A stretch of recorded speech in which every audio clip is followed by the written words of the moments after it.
If you're interested in mastering your emotions, welcome to my series answering the 10 most frequently asked questions about healthy emotions.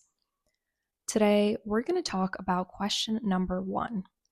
What are emotional triggers and how do they affect me? If you want to keep up with this series, I'd really appreciate it if you like this video, subscribed, and turned on your notifications. That way, you'll get notified whenever new videos are uploaded and you can continue building emotional awareness and resilience with each episode. As an emotional freedom coach, what I've noticed is that emotional triggers affect nearly everyone, yet very few people truly understand them. People often feel frustrated, confused, or even embarrassed by their reactions. Maybe you've had moments where you think, why did I react like that? Or that shouldn't have bothered me so much. And if so, let me reassure you, you are not broken. You are experiencing something very human. Even people who seem calm and composed on the outside often have hidden triggers guiding their behavior. And the difference between someone who struggles with their reactions and someone who navigates triggers effectively usually comes down to awareness. And awareness, it gives you choice, it gives you space, it turns automatic reactions into intentional responses. Have you ever paused and noticed yourself reacting strongly to something that maybe on the surface felt minor? Maybe it was a colleague's tone, a friend's comment, or even silence in a conversation. And those moments are not random, they are messengers. Messages from your nervous system about past experiences that may have not been fully processed. Recognizing these signals are the first step towards regaining control over your emotions. When you don't understand emotional triggers, it's easy to personalize your reactions. You start assuming something is wrong with you, telling yourself you're too emotional, you're too reactive, or not healed enough. But understanding triggers changes the story. It helps you see that your reactions aren't random, they're learned. And once you understand that, you can respond with awareness instead of self judgment. You can begin to recognize when you're being pulled by past patterns rather than the present moment.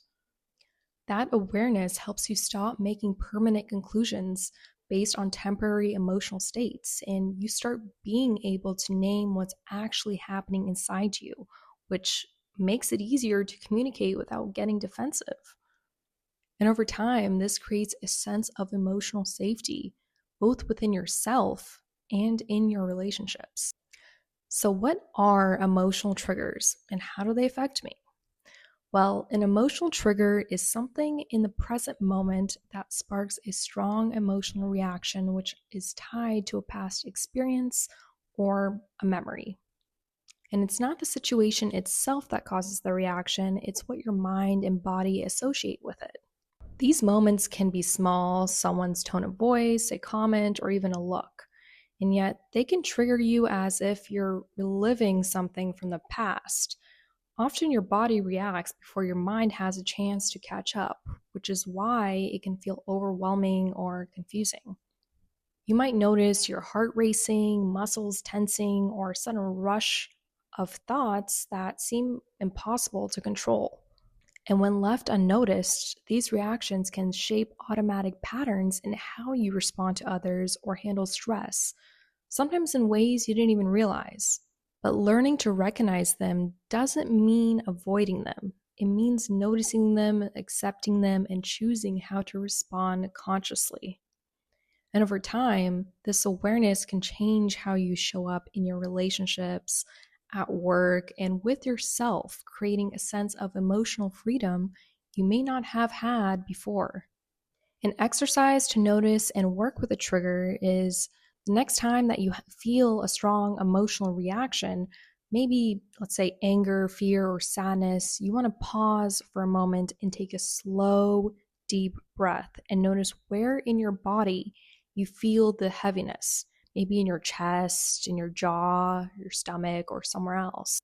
Then name the emotion. So you can say, I am feeling angry, or I am feeling anxious, or whatever comes up. And you want to make sure to validate it.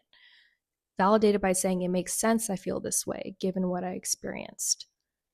And next, ask yourself, what is this emotion trying to teach me?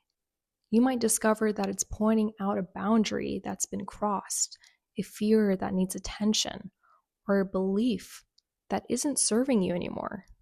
Reflecting on this helps you understand that every emotional trigger is offering insight. And finally, tracing it back to the present moment without judgment, noticing whether the feeling is about now or echoing something from the past. Practicing this pause a few times a day just it builds awareness before your emotions hijack your thoughts and behavior and allows you to respond instead of react. You may notice these reactions often show up as negative thought spirals. Something small happens and suddenly your mind jumps to, this always happens to me, or I knew this would go wrong. The reaction can feel automatic, like a tape replaying something from the past, even though the present moment is different. You might imagine worst case scenarios or relive old disappointments and mistakes. This can make you feel stuck, anxious, or even hopeless, as if life is working against you. And over time, this pattern affects your confidence, decision making, and even your mood.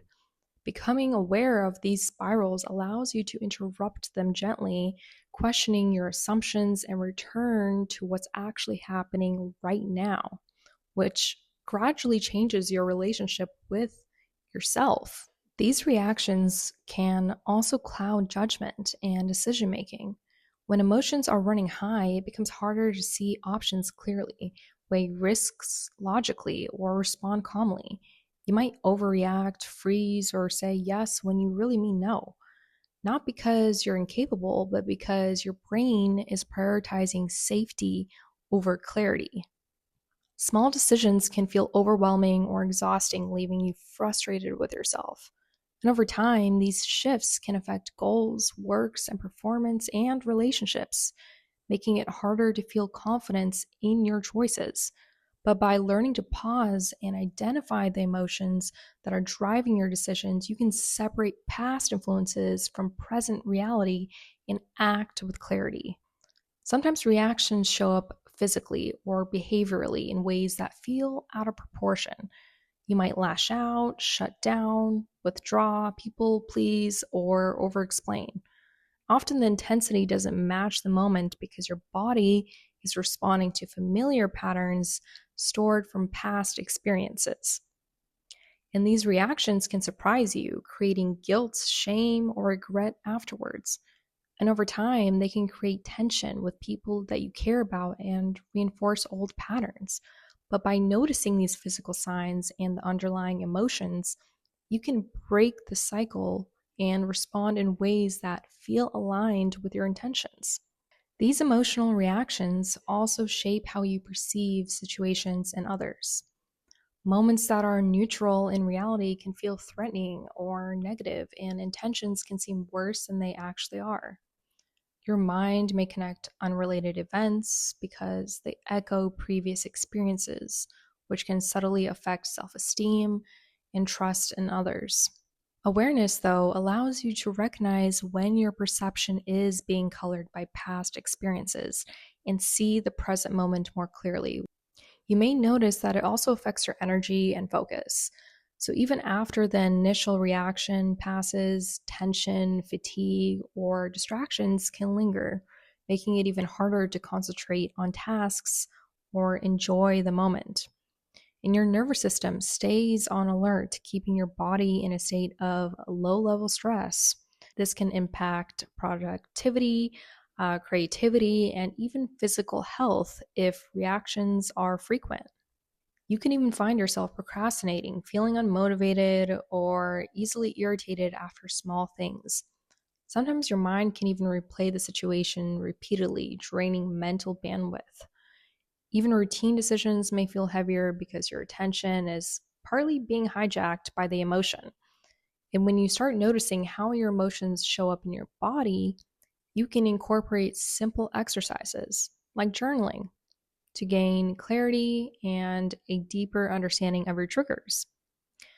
So, for example, here are some journaling questions that you can try to explore the impact of a trigger.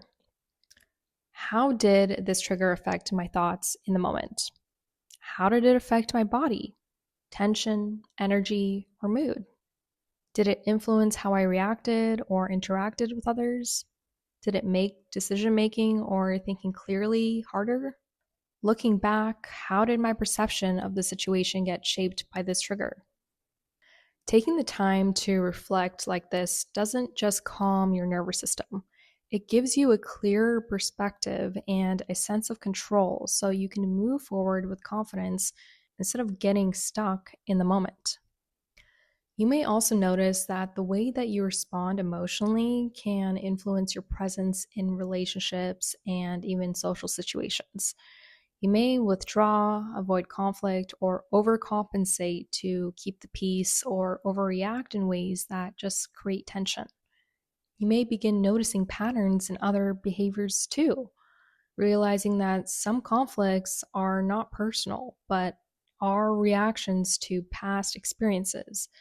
And this awareness also creates space for empathy, both for yourself and for those around you. And so over time, consciously responding instead of reacting can transform relationships from draining to supportive. It can also build trust because people start seeing the real grounded you rather than the reactive version. The more that you notice and work with your triggers, the more that you'll feel like your triggers don't have control over you. This freedom allows you to participate in life with curiosity instead of fear. You may even start noticing subtle triggers before they escalate, giving yourself a chance to choose your response. This creates a sense of confidence and calm that just spills over into your work, your personal life, and even small day to day interactions. And over time, you may even realize that you're not just reacting less, but responding in ways that align with your values and priorities. You'll begin to see growth not as a series of perfect moments, but as an ongoing practice of mastering your emotions and self compassion. The freedom that comes from mastering your emotions also just creates room for joy, creativity, and genuine connection. And the more that you practice, the easier it becomes to stay grounded, even in situations that once would feel overwhelming. To support you in building emotional awareness, I've created a free resource called the Emotional Breakthrough Guide, and I'd love to share it with you. The guide helps you cultivate emotional awareness by identifying, reflecting on, and managing your emotions effectively. It includes practical exercises that you can incorporate into your daily life, helping you respond to emotional triggers with calm, clarity, and confidence. It's designed to move you from feeling overwhelmed by your emotions to feeling grounded and in control and emotionally empowered. Inside the Emotional Breakthrough Guide, you'll find step by step exercises to notice your own personal triggers, reflect on the emotional patterns behind them, and begin responding in healthier ways. The exercises are easy to fit into your daily routine so you can start building emotional awareness and control immediately. You can get your free emotional breakthrough guide right now. To do that, you want to click the link in the description below and sign up. You'll receive instant access and you can work through it at your own pace, applying what you learn to real life situations and noticing meaningful changes in how you respond emotionally. If this video helped you, I'd really appreciate it if you like this video, subscribe to the channel, and turn on the notifications. That way, you'll be notified of the next video in this 23-part series of Healthy Emotions, where we continue building emotional awareness and skills for long-term emotional health. I'll see you in the next video.